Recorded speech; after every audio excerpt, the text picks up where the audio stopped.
Europe 1, 6h54. La question santé avec Jean-François Lemoine. On emploie de plus en plus le mot addiction, mais on pense plutôt à la drogue, pas au jeu d'argent, docteur Lemoine. Et pourtant, largement plus d'1 million de Françaises et de Français en souffrent. Oui, Jean-Philippe, jeu d'argent, mais aussi de hasard, parce que le monde moderne nous a amené les jeux vidéo, en particulier sur Internet. Et là, le jeu excessif est plutôt un problème de l'adolescence. Ça constitue d'ailleurs le nouveau problème de la crise du même nom. Et en fait, comme pour toutes les drogues, c'est l'excès qui est en cause. Oui, c'est d'abord un loisir, le jeu, donc une activité utile à l'équilibre social et psychologique.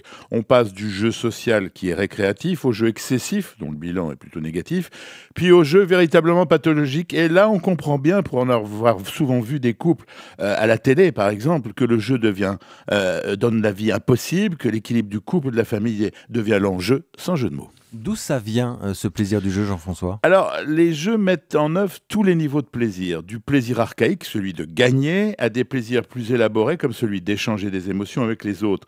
Ça permet de se distraire dans un monde imaginaire, tout en exprimant sa propre créativité. Il donne le jeu à un individu l'impression de s'échapper des contraintes, de la réalité. D'ailleurs, vous savez, Jean-Philippe, il n'y a pas de civilisation ou de culture où le jeu est absent. C'est un besoin de l'homme. Et pourtant, chez certains, ça devient maladif. Toutes les addictions naissent du plaisir. Boire un verre de vin, ça peut être délicieux, faire l'amour, ça peut être magique, mais c'est la répétition pathologique irrépressive et la destruction que cela entraîne qui transforme le plaisir en enfer.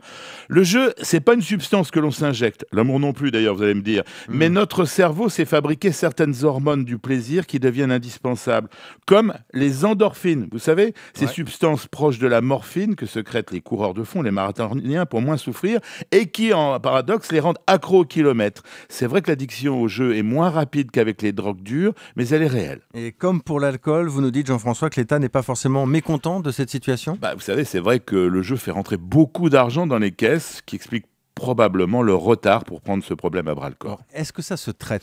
Alors oui.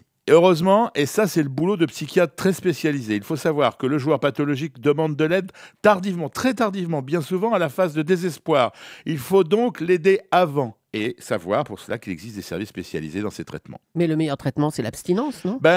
Non, elle a peu de sens parce que jouer, c'est une activité innée de l'être humain. En fait, le soin consiste d'abord à essayer, dans un premier temps, de limiter les conséquences néfastes psychologiques et financières. Et pour cela, il y a la psychothérapie ou les groupes de parole qui ont montré leur efficacité. Puis Julie, il ne faut pas non plus faire la fine bouche devant les mesures de contraintes financières qui vont de l'interdiction d'accès au casino, voire interdiction bancaire. Puis on attend toujours un cadre législatif précis sur la régulation des jeux en ligne, mais ça, on ne sait pas pourquoi ça tarde. La question santé de Jean-François Lemoine chaque matin sur Europe 1. Jean-François, on vous retrouve dimanche. Pourquoi docteur, 13h ? Oui, une émission spéciale sur le rein, en particulier la greffe et le don d'organes. Merci Jean-François.